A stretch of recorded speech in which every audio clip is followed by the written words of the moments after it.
딱 반발 더 깊게 들어가는 뉴스 프레스룸입니다. 우리 월드컵 축구대표팀 포상금이 더 늘어날 예정이라고 합니다. 이 정몽규 대한축구협회 회장이 월드컵 16강에 진출한 우리 선수들을 위해서 포상금 20억 원을 기부했다고 하는데요.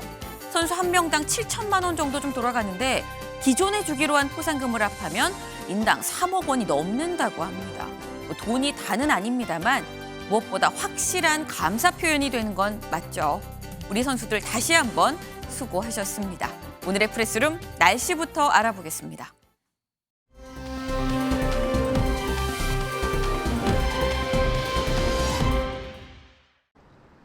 오늘 큰 추위는 없지만 강력한 한파와 함께 주 중반부터는 강력한 한파와 함께 많은 양의 눈이 내릴 것으로 보입니다. 현재 제가 서 있는 이곳 서울시청 광장에는 눈비가 막 내려 섞이기 시작했는데요. 모레까지 더 많은 양의 눈이 내릴 것으로 보이고요. 주 중반부터는 강력한 한파가 한꺼번에 몰아칠 것으로 보여서 이번 주 겨울채비 단단히 하셔야겠습니다.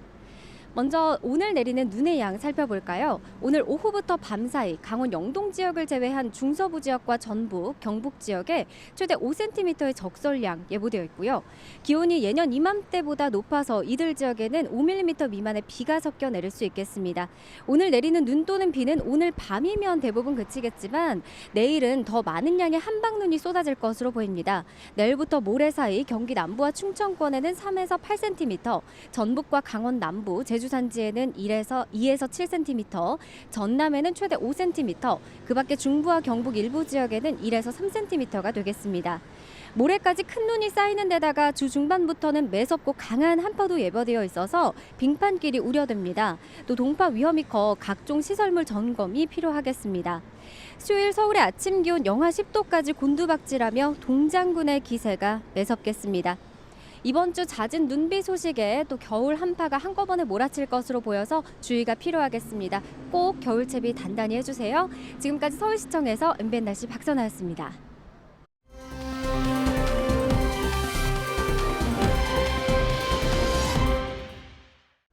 오후 3시 지금 이 시각 가장 핫한 소식을 전해드리는 뉴스리 바로 만나보시죠. 이상민 행안부 장관의 해임 건의안이 어제 국회 본회의에서 야당 단독으로 통과됐습니다. 이로 인해 예산안과 헬로윈 참사 국정조사를 놓고 여야의 줄다리기가 이어지고 있는데요.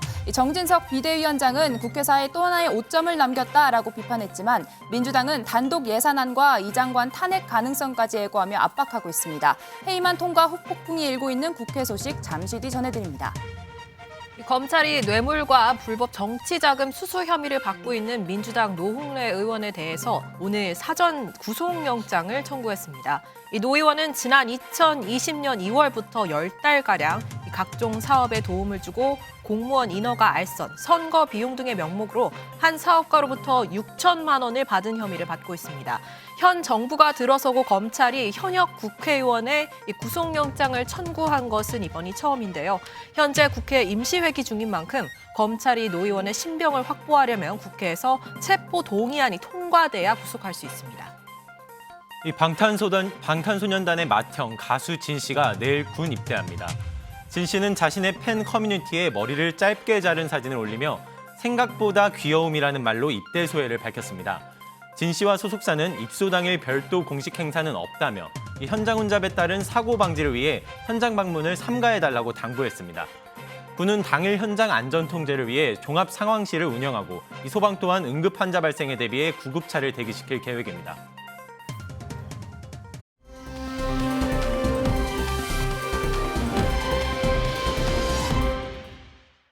큐시트웨이 바로 좀 들어가 보도록 하겠습니다. 오늘 첫 번째 소식 민지숙 기자 준비했죠. 네, 국회 소식 전해드리겠습니다. 첫 네. 번째 아이템 제목은요. 해임안 통과됐는데 윤 무시입니다.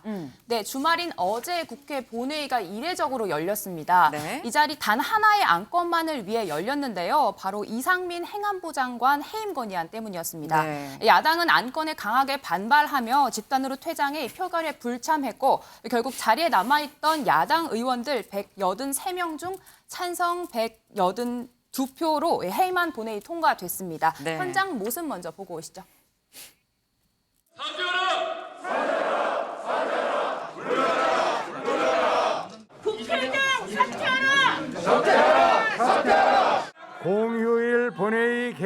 예산안건을 의결하도록 하겠습니다. 이의 없으십니까?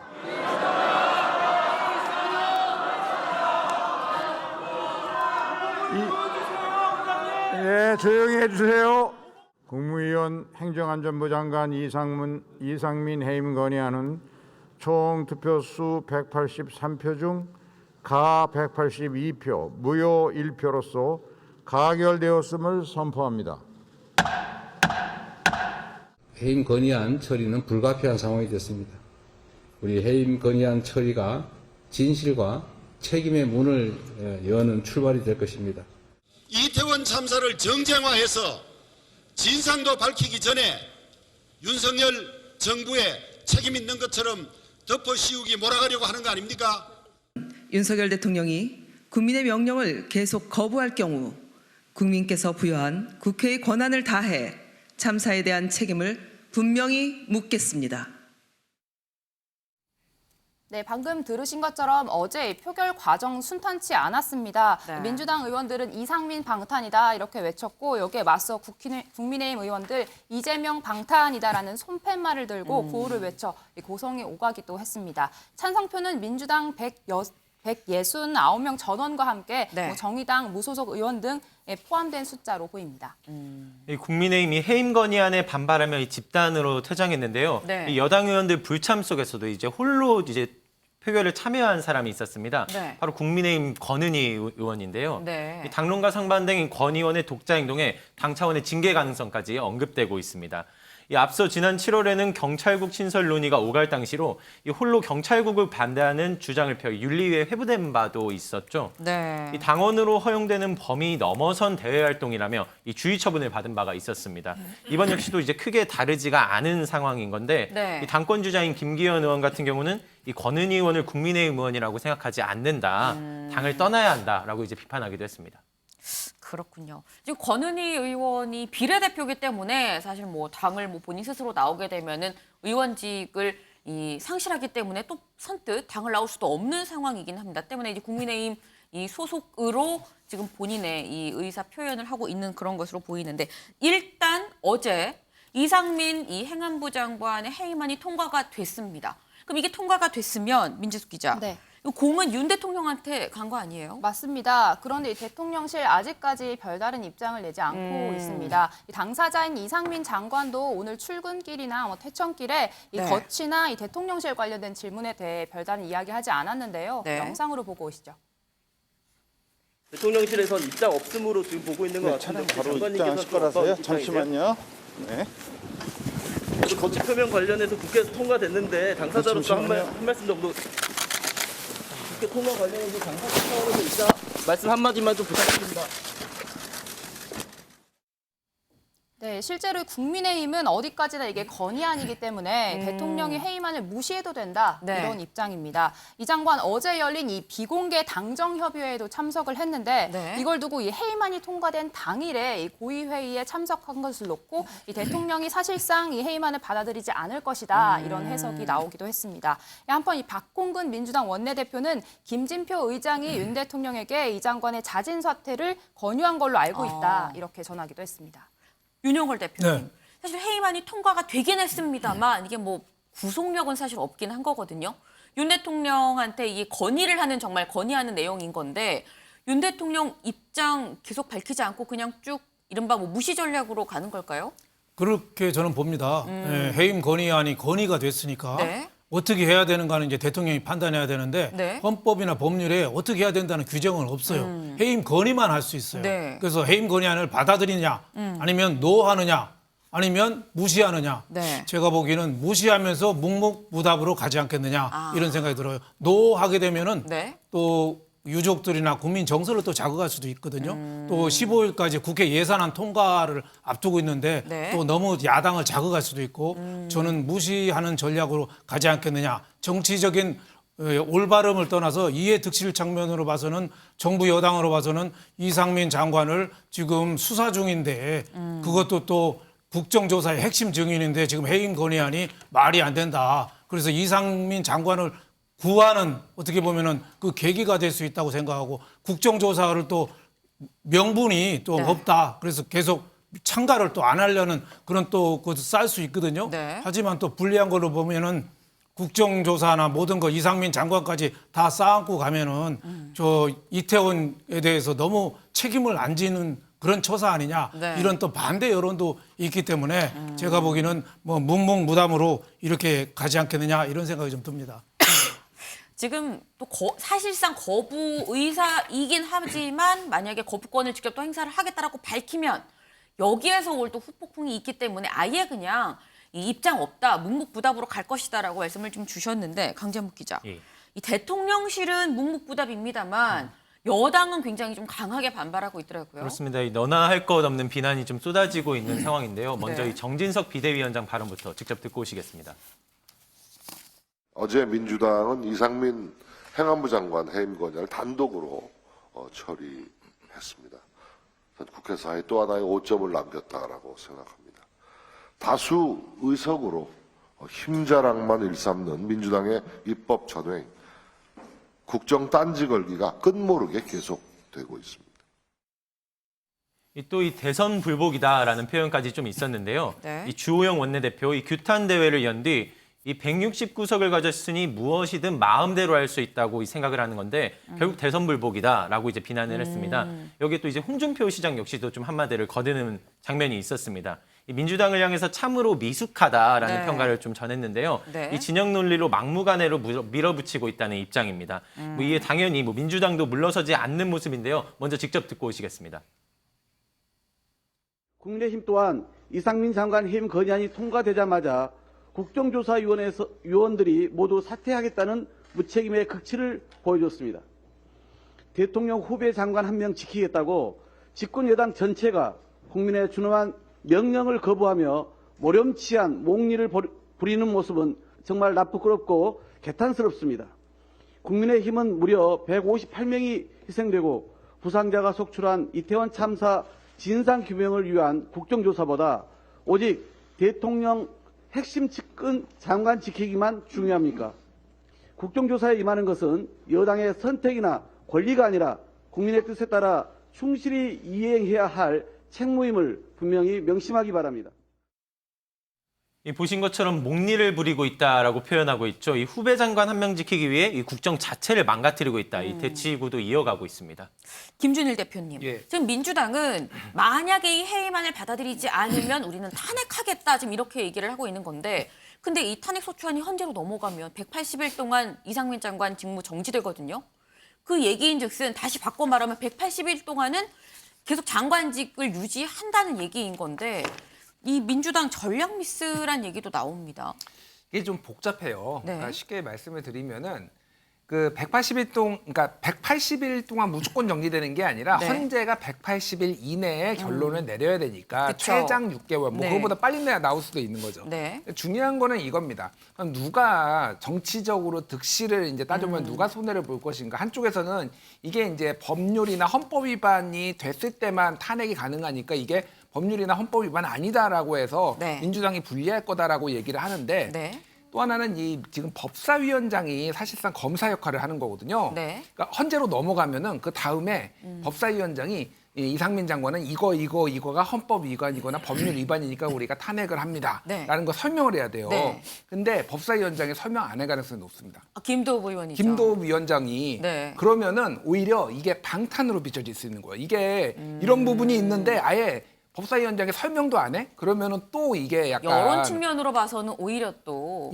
그럴 가능성도 있어서 일단은 이거는 좀 전반적으로 보면은 국정 어떤 주도권을 네. 좀 길게 보고 이것까지 염두에 두고 발휘할 가능성에 대해서 지금 두고 있는 거고 네. 저는 뭐 발휘할 가능성을 완전히 배제할 수 없다고 봅니다. 그러면 그런 식으로 이제 시나리오가 흘러가면 또 네. 이거를 가지고 책임론을 둘러싸고 또 한 번 붙을 이제 가능성이 상당히 높아지는 거죠. 지금까지도 참 많이 싸웠는데 다시 한 번 더 붙을 가능성이 있다고 말씀을 주셨습니다. 지금 여야가 이 양보 없는 정말 대치 상황인데요. 강재묵 기자. 예. 그럼 예산안은 어떻게 되는 겁니까? 이 김진표 국회의장이 현재 15일까지 네. 예산을 좀 합의하라고 재차 요구한 상태입니다. 그러니까 즉 데드라인을 설정해 둔 건데 네. 그럼에도 여전히 좀 조금도 좁혀지고 있지는 않는 상황입니다. 이 국민의힘이 내놓은 법인세 감세가 이 초부자를 위한 조치라는 입장 이제 민주당에서 계속 압박하고 있는데요. 이재명 대표는 오늘 이 협상이 되지 않을 시에는 이 정부 동의가 필요 없는 감액안에 대해서만 이 수정안을 제출해서 이 독자적으로 안을 처리하겠다는 입장까지 내고 있습니다. 이 15일까지 합의안을 도출할 수 있을지는 네. 아직도 여전히 좀 미지수로 보이는 상황입니다. 윤영걸 대표님, 네. 짧게 여쭤보겠습니다. 네. 일단 15일까지 예산안 이 여야 협상을 하라고 의장은 얘기를 했는데 협상이 될까요? 저는 되긴 되리라고 봅니다만은 15일 날짜는 국회에서는 원래 날짜 안 지키라고 날짜 정해둔 거거든요. 그래서 저는 15일은 넘기되 네. 연내에는 될 것 같다. 왜냐하면 그 김진표 국회의장이 뜻이 강합니다. 네. 국회의장이 사회를 보는데 네. 지금 반도체법하고 지금 예산안은 반드시 좀 해야겠다. 네. 뭐 이런 뜻이 굉장히 강해요. 그리고 만약에 통과 안 됐을 때 이게 준예산 체제로 가거든요. 네. 여당, 야당 다 부담이 엄청 큽니다. 새해 살림도 어떻게 못하고 새해를 맞아요. 국민들한테 거의 돌팔매를 맞을 겁니다. 네. 그래서 저는 이 부분에 관해서는 김진표 의장은 정부 원안이나 뭐 다른 수정안 갖고 하자. 또 야당은 민주당판 수정안이나 뭐 감액 예산안 이거 갖고 하자 이러는데 저는 민주당에서 이거는 좀 예산은 좀 정부 여당이 좀 양보를 좀 했으면 좋겠어요. 예를 들면은 초부자 감세라고 해서 법인세 인하에 대해서 너무 좀 강경한데 좀 어느 정도 인하폭을 좀 낮추는 선이 있더라도 우리나라 법인세가 세계적으로 좀 높거든요. 네. 좀 그거 좀 완화해주고 대통령실 뭐 청년주택이나 대통령실 예산 이런 것도 좀 정권이 좀 새로 하겠다는 거니까 네. 어느 정도 좀 협조하는 천에서 좀 합의를 좀 했으면 싶습니다. 네, 뭐 예산안 15일은 넘어도 어쨌거나 되긴 될 거다라는 전망을 지금 주셨는데 지금 당장 찾으려 온 건 사실 헬로윈 참사 국정조사입니다. 민지숙 기자. 네. 지금 보니까 국민의힘 국정조사위원들 이 회의만 통과되고서 다 일괄 사퇴를 했어요. 맞습니다. 국정조사 어떻게 되는 겁니까? 네, 여당이 지금 시점에서는 국정조사 아무런 의미가 없다라는 입장입니다. 이 네. 주호영 원내대표 발언 먼저 듣고 오시죠. 이제 사표를 받아 있는 상태인데 우리가 민주당과 합의하기를 예산 통과 이후에 국정조사를 실시하기로 그렇게 했지 않습니까? 우리 국정조사 위원들은 국정조사 이후에 국정조사 결과에 따라서 책임을 묻기로 했는데 민주당이 미리 그런 절차와 달리 행안부 장관을 해임 건의를 했기 때문에 국정조사가 무의미해졌다. 민주당이 국정조사를 진실을 밝히기 위한 데 쓰는 것이 아니라 정치 공세를 하기 위해서 쓰겠다는 의도가 드러난 것이다. 이렇게 이제 반발하면서 사퇴서를 다 냈는데 오늘 지도부가 부산에 갔죠. 그래서 지도부가 돌아오면 상의해서 예산 통과 상황을 봐가면서 결정하려고 합니다. 네, 그럼에도 여당이 예산안이 통과되는 상황을 보면서 국정조사 이야기하겠다라며 협상의 여지는 남겨뒀는데요. 네. 하지만 야당은 국민의힘이 불참한다면 야3당 단독으로 추진할 수 있다며 압박을 가하고 있는 상황입니다. 그렇군요. 네. 일단 김준일 대표님, 예. 지금 국정조사가 사실 한다고 해도 그래도 지금 시한이 얼마 남지 않았거든요. 지금 연장을 필수적으로 할 수밖에 없는 상황, 국정조사를 만약에 한다고 하면 그럼 이 연장안 처리를 두고 또 야당이랑 대치하지 않을까요?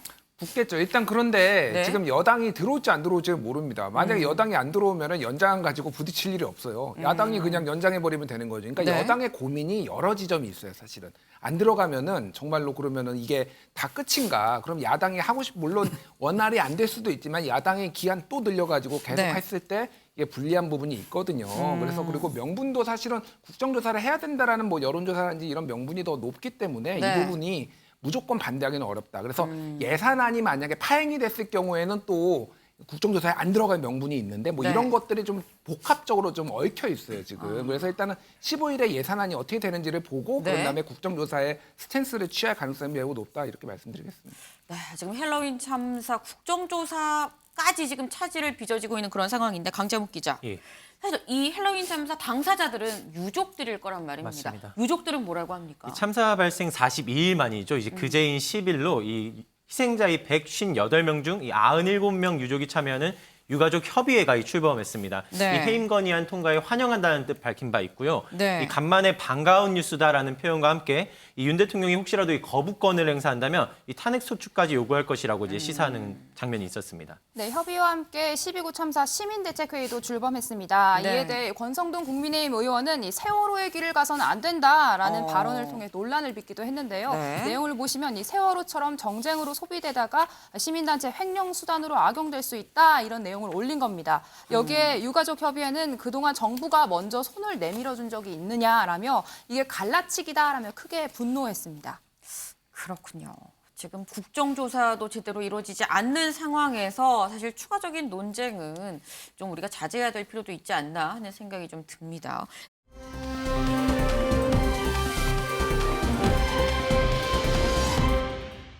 다음 소식으로 좀 넘어가 보겠습니다. 이수아 기자가 준비했죠. 네, 국민의힘 내부 당내 소식 한번 준비해봤습니다. 이 제목은요. 부산으로 달려간 여당. 주호영, 장제원, 신경전 계속입니다. 오늘 국민의힘 지도부 한 달 반 만에 다시 한번 민심을 들으러 지역으로 향했습니다. 이 현장 비상대책위원회 회의가 열렸는데요. 네. 원래 이 현장 민심 청취 일정 지난 10월 13일에 TK에서 시작해서 쭉 이어져야 됐는데 네. 이 중간에 헬로윈 참사가 벌어지면서 결국 잠정 중단됐다가 거의 한 달 반 만에 재개가 된 겁니다. 그런 만큼 이 어느 지역을 찾느냐 이것도 참 관건이었는데 네. 이 당의 선택은 부산이었습니다. 이 부산 엑스포 유치를 위한 개최 예정지도 가보고요. 이 당원 간담회 등의 일정이 잡혀서 진행 중인데요. 이 정진석 비대위원장 그리고 비대위원들의 모습은 보였는데 네. 주호영 원내대표가 불참했습니다. 이 이유는 야당과의 예산 협상 때문에 불참하는 것으로 알려졌는데요. 네. 관심이 쏠렸습니다. 네, 뭐 주호영 원내대표 사실 지금 뭐 비상 대기를 국회에서 해야 되는 상황이긴 합니다. 아마 그래서 지금 부산 현장까지 가지 못한 것 같은데 또 한편으로는 부산이 요즘 주호영 원내대표와 좀 각을 세우는 인물이 있는 곳이죠. 바로 장제원 의원. 장제원 의원 또 지역구가 있는 곳입니다. 이수아 기자. 네. 장제원 의원은 부산 일정에 왔을까요? 장 의원이 원래 지역 행사에는 좀 모습을 자주 드러내서 네. 오늘도 오지 않을까 싶었는데 오늘 이 비대위 때도 없었고요. 네. 당원 간담회에도 나타나지 않은 것으로 파악되고 있습니다. 이 장 의원 그리고 주호영 원내대표 안 올 수도 있지 뭐 이렇게 생각하실 수도 있을 것 같은데 네. 관심이 쏠렸던 이유는 두 사람 간의 이 주말간 미묘한 신경전 때문이었습니다. 이 장 의원은 어제 이상민 장관 해임안 통과 이후에 이 민주당을 비판하는 글을 올립니다. 여기서 근데 사실 야당 비판보다 더 주목을 받은 내용이 있는데요. 뭘까요? 보면은 국정조사는 애초에 합의를 해주면 안 될 사안이었다. 그리고 합리적 운운하는 달콤한 속삭임, 민주당의 속삭임에 껴서 이 겉멋 패션 정치로 대응해선 안 된다라면서 지도부를 저격하는 듯한 글을 올렸습니다. 특히 국조 합의에 결정적인 역할을 했다라고 볼 수 있는 원내대표 회동이 있었기 때문에 네. 결국은 주 원내대표를 향한 내용이라는 분석도 있었습니다. 이 지도부의 국정조사 합의 결정을 비판한 장 의원 SNS 글과 관련해 이 오늘 주호영 원내대표가 직접 입장을 밝혔거든요. 네. 직접 듣고 오시겠습니다. 장제원 의원이 페이스북에 국정조사 애초 합의하면 안 될 사안이었다라고 얘기하면서 좀 책임론이 불거지고 있는데 책임론까지 뭐 책임론. 그럼 자꾸 말을 만들지 말아요. 뭐 사람마다 다 의견이 다를 수가 있는데 거기에는 그거보다 민주당의 행태에 대한 비판이 훨씬 많지 않습니까? 그렇고 국정조사를 우리가 응하면 국정조사가 되고 안 응하면 안 되는 것이 아니라 민주당이 일방적으로 하느냐 우리가 참여해서 하느냐 그 차이이죠. 네, 보신 것처럼 이렇게 헛웃음을 하는 듯한 장면도 좀 있었고요. 이 말도 안 된다는 입장이죠. 이 생각이 다를 수 있다면 해석이 더해지는 것은 일축했습니다. 이 또 해당 내용보다는 민주당의 행태에 대한 비판이 더 많지 않았느냐 진화시키려는 모습이었습니다. 윤영걸 대표님. 네. 민주당에 대한 비판이 더 많다라는 얘기는 또 바꿔 얘기하면 나에 대한 비판도 있다는 인정이기도 하거든요. 근데 보면은 장제원 의원이 국정조사 합의가 끝난 지 꽤 됐는데 또 지금 책임론을 꺼내드는 이유는 뭘까요? 아무래도 뭐 내년 빠르면 내년 3월이나 5월에 네. 국민의힘 전당대회를 하니까 전당대회 주도권을 확보하기 위한 거죠. 장제원 의원 측이 아무래도 친윤 세력, 윤 핵관의 대표 주자 아니겠어요? 네. 그러니까 앞으로 전당대회 룰 변경도 지금 당심하고 민심하고 7대 3인데 네. 뭐 이거를 9대 1로 한다든지 또 지난번에 뭐 국민 공감도 출범했으니까 여세를 몰아서 친윤 당 대표까지 하겠다는 건데 저런 식의 말은 저는 장제원 의원이 굉장히 오버하는 거다. 너무 조급하고 너무 무책임한 거 아닌가 이런 생각이 들어요. 국정조사에 대해서는 국민들의 많은 공감대가 있었습니다. 그래서 국민의힘이 합의를 안 해도 어차피 단독으로도 하게 돼 있는 거예요. 그래서 연내 대표면은 어떤 식으로든 협의하는 거에 대해서 저렇게 뒤통수를 때리면 안 됩니다. 그래서 부전동이라는 말 있잖아요. 서로 생각이 틀리더라도 같은 거를 최대한 노력을 하고 다른 거는 배척해서 서로 합의점을 찾아야지 저렇게 국정조사가 한 것까지 저렇게 비난한다. 저는 참 옳지 않은 태도고 지금 윤석열 대통령이 가장 큰 어떻게 보면은 불행이고 약점이 뭐냐. 측근들이 현명하지 못한 처세를 하는 거. 권성동 의원이나 장제원 의원 같은 측근들이 말을 함부로 한다든지 너무 거칠게 몰아친다든지 무책임한 행동을 한다든지 이게 굉장히 저는 장애 요인이 아닌가 이런 생각을 했습니다. 근데 또 일각에서는 네. 장제원 의원이기 때문에 윤핵관 중에도 핵관이다라고 꼽히는 사람이니까 윤심이 국정조사를 원래 원치 않았던 거 아니냐라고 또 해석이 되기도 하거든요. 뭐 그런 해석도 가능합니다만은 윤 대통령을 측근들이 좀 만약에 그런 강경한 생각을 하더라도 말린다든지 서로 대화의 채널로 좀 이끈다든지 네. 온건한 발상을 좀 해야 되는데 호가호위해가지고 오히려 더 그런 생각을 부추기는 게 지금 그런 문제점이 있지 않느냐. 물론 뭐 야당도 문제가 큽니다만은 여당 내에서도 너무 강경 논리, 진영 대결 논리로 가는 게 큰 문제가 아닌가 생각이 됩니다. 너무 진영 논리로 가는 건 좀 지양해야 된다라는 말씀을 좀 주셨습니다. 근데 장제원 의원 요즘에 현안 관련해서 굉장히 좀 목소리를 내고 있죠. 근데 목소리만 내는 게 아닌 것 같습니다. 이수아 기자. 굉장히 뭐 대규모 외곽 조직 행사도 하고 막 그랬어요. 네, 그리고 지난주에는 트로트 가수로 데뷔했었죠. 그런데 이어서 참 주말에도 바빴습니다. 네. 그제 SNS를 통해서 여원 산악회 13주년 기념식을 가졌다라고 밝혔는데요. 현장 사진을 공개했습니다. 이 여원 산악회로 말할 것 같으면 이 장의원 지지자 중심 조직입니다. 부산과 경남에서 무려 버스 60대 그리고 3천여 명의 회원들이 네. 합천체육관에 모여서 단합의 시간을 가졌다라고 했는데요. 뭐 거의 콘서트 수준의 인파로 보입니다. 버스 60대 3천여 명이 모이는 게 결코 쉬운 게 아니죠. 김준일 대표님. 예. 광폭행보다라고 밖에 볼 수가 없어 보입니다. 이유가 뭘까요? 일단 내년 있는 전당대회에 네. 소위 말하는 친윤 뭐 이런 당 대표를 뽑기 위해서 이 뭐 구민들레라고 불렸던 국민 공감 이런 것도 조금 새를 불리는 모습이고 거기서 이제 적극적 행보를 하는 건데 네. 이 장제원 의원의 어떤 행보들 말을 보면은 상당히 조금 의미심장한 게 있어요. 예를 들면은 네. 내가 윤심을 대변하고 있다라는 식을 이런 식으로 얘기를 합니다. 대통령께서는 그렇게 생각하실 분이 아닙니다. 이렇게 말씀하실 분이 아닙니다. 마치 본인이 다 아는 것처럼. 네. 정말 아는 거 아니에요? 그러니까 정말 아는 걸까요? 저는 오히려 반문하고 싶어요. 사실 이거 중간에 자기 발전, 자가 발전도 막 섞여 있는 부분이 있거든요. 근데 중요한 거는 대부분 좀 부정적인 정치를 했어요. 뭔가 생산적인 게 아니라 뭐 방금 뭐 윤영걸 대표님도 말씀하셨지만은 누군가를 디스함으로써 본인의 존재감을 드러내는데 이게 오래가기 힘들다, 굉장히. 예, 그러니까 강경파가 오히려 쉬워요. 오히려 매파가 쉽고 비둘기파가 어려운데 비둘기파가 어느 정도 공존할 수 있는 이런 것들을 여당에서 지금 마련해줘야 되는 상황이 아닌가 저는 그렇게 봅니다. 예. 지금 매파 비둘기파로 표현을 해주셨습니다. 네. 지금 사실 장 의원이 굉장히 광폭 행보를 하고 있다라고 말씀을 드렸는데 이수아 기자, 네. 이런 장 의원한테 계속 러브콜을 보내는 사람이 있습니다. 네, 차기 당권에 도전하고 있는 김기현 의원입니다. 사실 김 의원 지난 여름만 해도 지금이 김장철도 아닌데 무슨 김장연대냐라고 부인을 했었죠. 네. 그런데 본격적인 김장철이 다가와서일까요? 조금 태도가 바뀌었습니다. 직접 들어보시죠. 우리 장제원 의원하고 많은 얘기를 다 나누고 있지만 생각이 굉장히 비슷한 것이 많더라. 예를 든다면 이번에 우리가 받아들인다고 해서 투표결에 들어갔던 국정조사 같은 것도 저는 이것은 뭐 어차피 원내대표가 그렇게 한다고 하니 뭐 다른 사람들이 어떻게 하는 거는 별개로 나는 개인적으로 반대해야 되겠다 해서 반대 표결을 한 것인데 그 점도 우리 장제원 의원이 비슷해서 자기도 반대한다는 생각을 가지고 있던 거고요. 그래서 총선 승리를 위해서는 같이 고민할 수 있는 좋은 파트너가 아닐까 하는 생각을 하고 있습니다. 이 연대설에 힘을 실은 김기현 의원이 오늘은 때마침 이 부산을 찾았습니다. 이곳에서도 이 장 의원과 관련된 언급이 있었는데요. 네. 이 기자간담회 자리를 통해 이 장 의원은 윤석열 정부의 성공과 지역 발전을 위해 좋은 파트너가 될 수 있을 것이다 언급했습니다. 또 이제 PK를 대변할 수 있는 장 의원과 협업하면 좋지 않을까 이렇게 생각한다고 밝히기도 했는데요. 네. 이 PK 당심 공략에 집중할 전망입니다.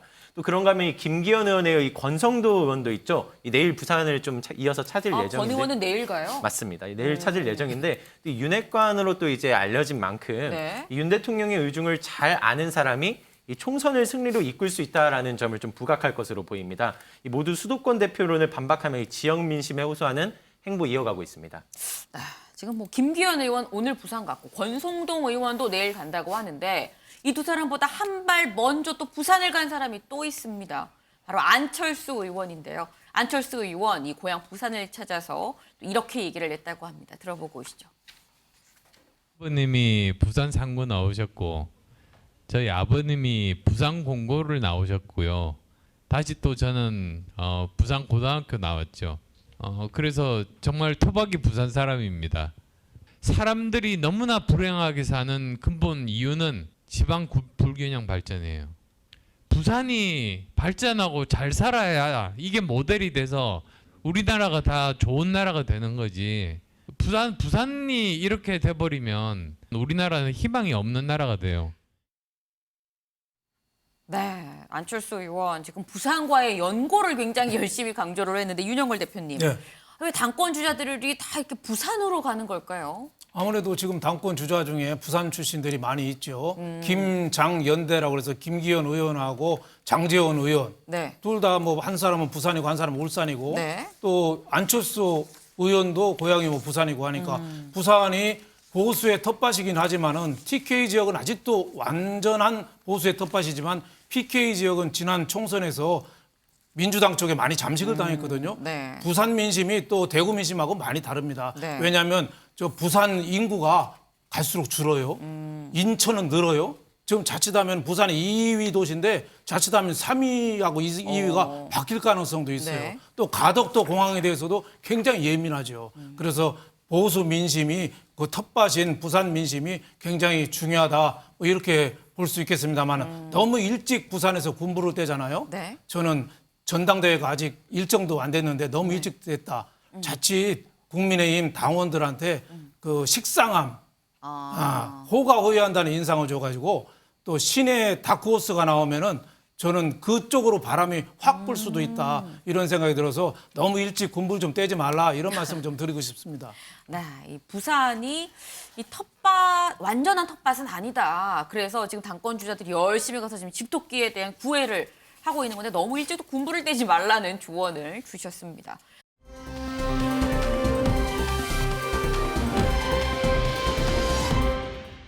다음 소식 이수아 기자가 준비했네요. 네, 세 번째 아이템 제목입니다. 문 전 대통령 달력 논란 여진, 딜레마 빠진 검찰입니다.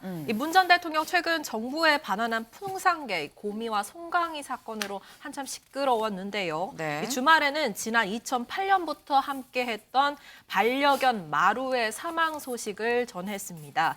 이 마루는 풍산계 고미와 사이에서 이 새끼 7마리를 낳기도 했죠. 이 문 전 대통령은 이 부분을 언급하면서 네. 이 청와대에 살면서 남북 합작을 만들었으니 그만하면 잘 산 견생이다라는 글을 남기기도 했습니다. 이 마루는 사망 뒤에 화장됐고 수목장으로 사저 마장에 묻혔다고 합니다. 네, 지금 마루는 하늘나라에 갔습니다. 근데 마루랑 이 같이 이 풍산계 고미 사이에서 지금 새끼가 7마리가 나왔거든요. 근데 그러면 고미는 지금 어디 있는 겁니까? 송강이와 함께 광주에 있는 우치 동물원으로 옮겨졌다고 합니다. 우치 동물원의 경우에는 처음에 이 파양 소식이 들어왔을 때부터 네. 이 정부에서 가장 먼저 접촉했던 시설이기도 하고요. 네. 그때 저희가 이 우치 동물원에 취재했을 때도 긍정적으로 좀 검토를 하고 있다라는 답변을 받은 바 있습니다. 맞아요. 특히 우치 동물원은 고미와 송강이의 새끼 중 한 마리인 별이가 다른 풍산개들과 이미 생활을 하고 있습니다. 일종의 가족 상봉이 이루어졌다라고 볼 수도 있을 것 같고요. 네. 이 오늘 사육사와 함께 잔디밭에 나온 모습이 공개되기도 했었는데요. 이 쉴 새 없이 돌아다니면서 다행히 건강한 모습을 보였다고 합니다. 그리고 시민들도 광주와 인연을 함께하게 된 풍산개들에게 환영의 인사를 전했다고 하네요.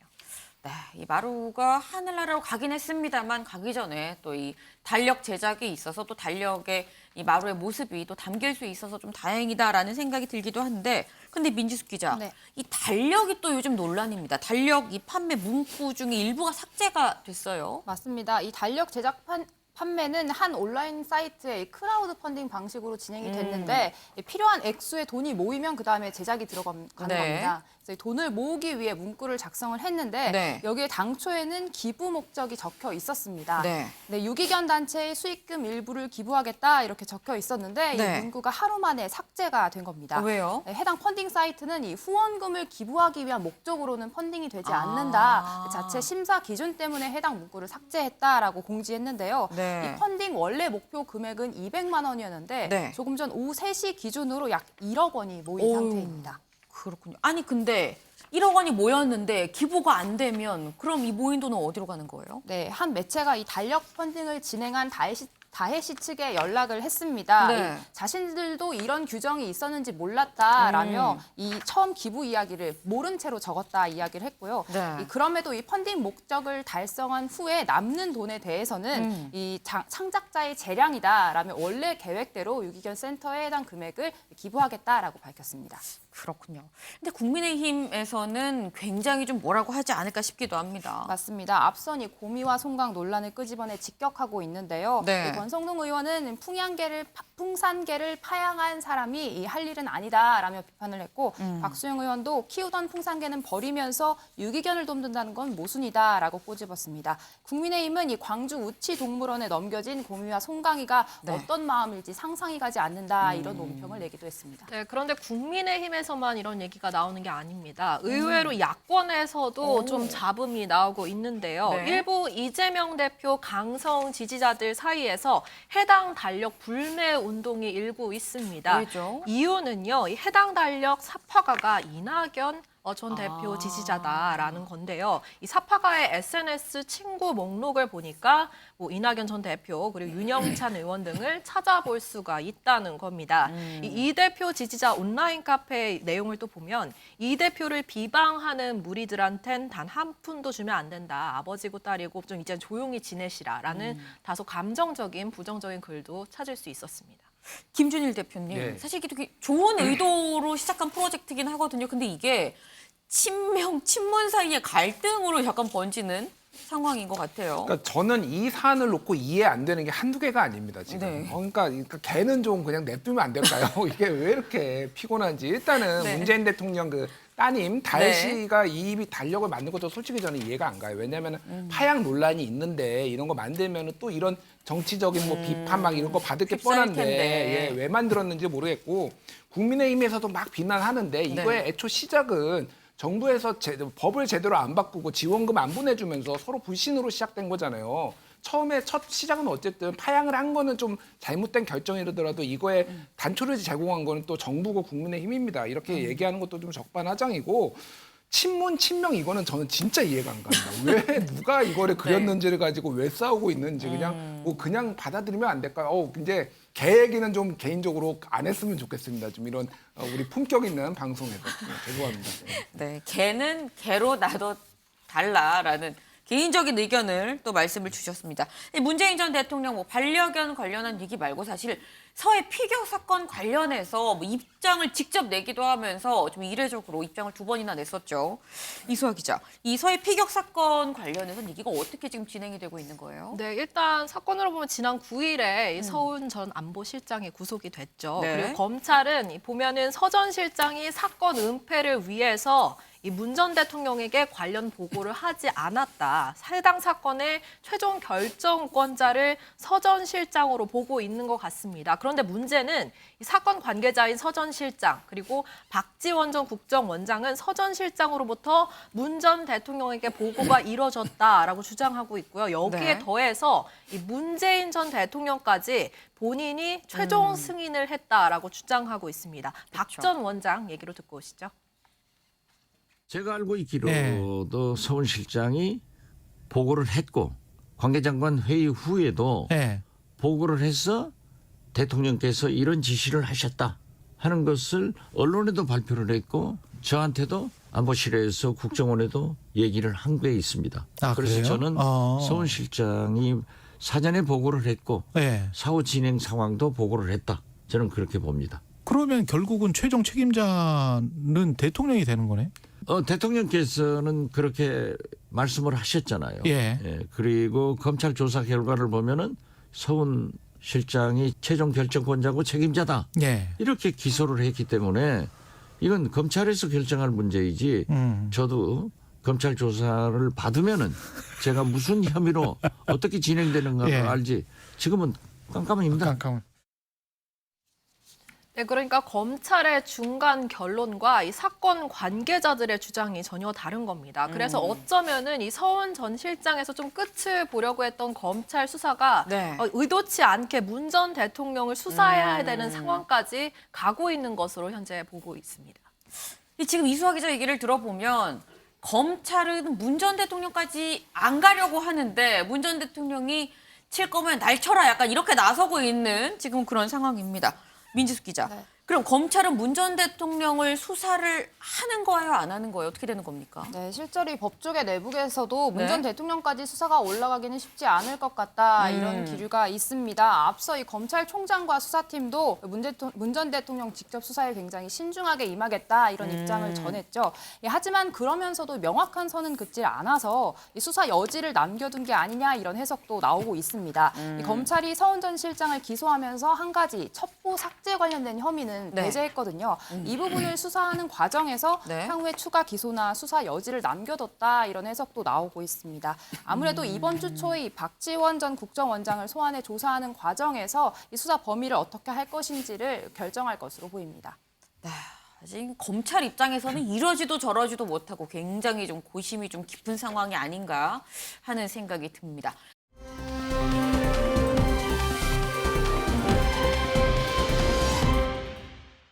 다음 소식은 강재묵 기자가 준비했네요. 네, 이 사건 사고 소식으로 준비했습니다. 이 출근길 불도저 공포의 11중 추돌 사고입니다. 이 지난 금요일이거든요. 대구에서 이 출근길 무려 11중 추돌 사고가 발생해 일대가 좀 극심한 혼란을 빚는 상황이 있었습니다. 오전 8시 20분경이었고요. 이 대구 서성 내거리에서였는데 전기차 택시 한 대가 갑자기 이제 움직이면서 정지해 있던 차량을 들이받고 이 중앙선을 넘어 반대편 차량까지 들이받는 사고가 있었습니다. 이 사고로 이제 총 15명이 넘는 부상자가 발생했고 5명은 즉시 병원으로 옮겨졌습니다. 이 사고를 수습하는 데만 약 1시간 30분이 넘게 걸렸다고 하거든요. 이 출근 시간이 교통이 마비되는 상황이 있었습니다. 뭐 출근길 뭐 도로가 마비되는 것보다도 지금 11중 추돌이라는 게 굉장히 큰 사고입니다. 근데 사실 이게 더 화제가 됐었던 게 이 보니까 사고 당시에 처음 사고가 시작됐던 그 택시 블랙박스 영상이 공개가 되는데 놀랍던데요. 맞습니다. 저희도 그래서 이제 더더욱이나 좀 소개해드리려고 이렇게 준비를 해봤는데 영상을 좀 보면서 같이 좀 설명드리도록 하겠습니다. 이 보시는 것처럼 저렇게 정차되어 있는 상태에서 갑자기 이렇게 움직이기를 시작하죠. 지금 보시는 것처럼 이렇게 빨간 불빛이 나오고 있는데 브레이크를 맞습니다. 브레이크를 밟고 있다는 건데도 저렇게 이렇게 앞차가 막지 못할 정도로 계속해서 이제 통제를 잃은 것으로 보이고요. 보시고 있지만 계속해서 뭐 한 대, 두 대, 또 3대, 4대 계속해서 이어서 추돌을 하다가 11중 추돌 사고까지 이어진 상태입니다.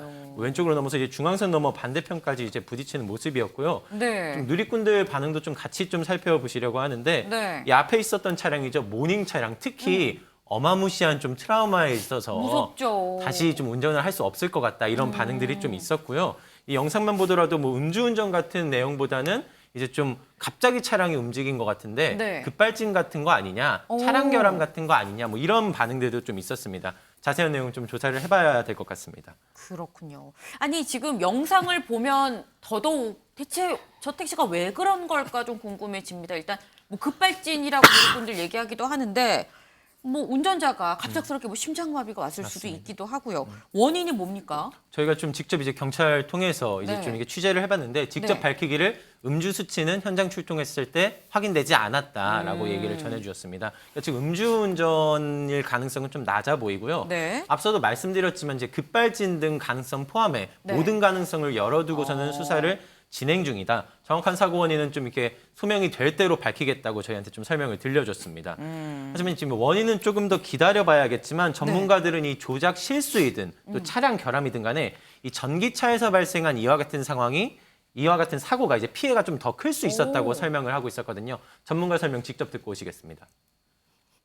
운전자의 의지와 관계없이 이 차가 급발진하는 거 이거는 원인을 조사도 하고 하다 보면은 그런 방향인지 아닌지 나오겠지만은 일단은 전기차가 정지 상태에서 튀어나가는 출력이 굉장히 강합니다. 튀어나가는 특성이 좀 있어서 그래서 그런 부분들은 추돌을 했을 때 굉장히 강하게 부닥칠 수가 있고 밀고 나간다는 얘기죠. 그리고 제동을 하더라도 가속력이 워낙 세게 되면 모닝이 제동을 하고 있었다 그랬잖아요. 근데 이제 모닝 같은 경우에는 차가 일단 전체적으로 다른 차에 비해서 가볍고요.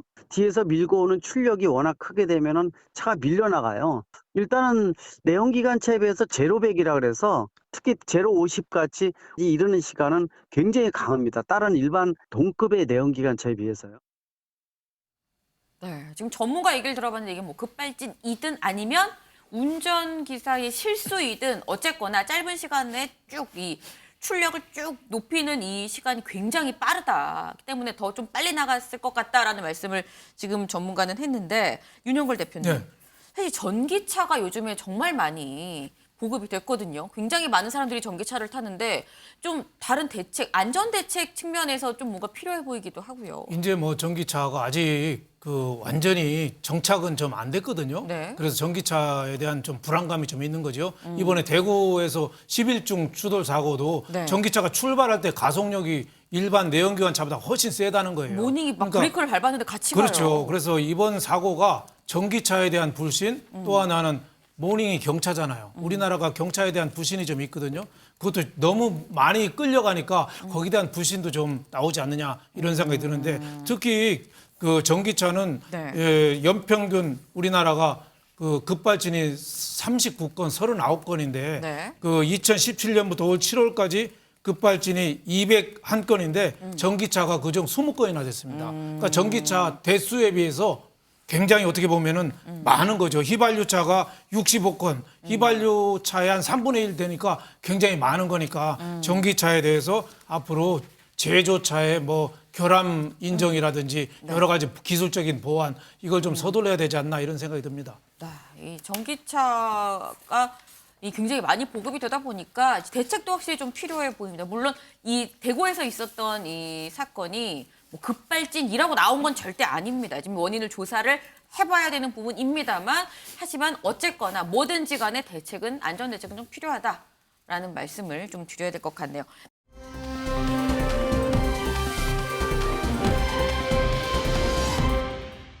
마지막 아이템 민지숙 기자 준비했죠? 네, 제가 준비했습니다. 제목 먼저 알려드리면요. 천채 가진 빌라왕 사망, 세입자들 어쩌나입니다. 어쩌나. 네, 수도권에서 무려 1,100채가 넘는 빌라와 오피스텔을 가진 빌라왕이 숨졌다는 소식이 전해졌습니다. 이 부동산 많이 가진 사람이 사망한 게 무슨 뉴스냐 싶으실 텐데요.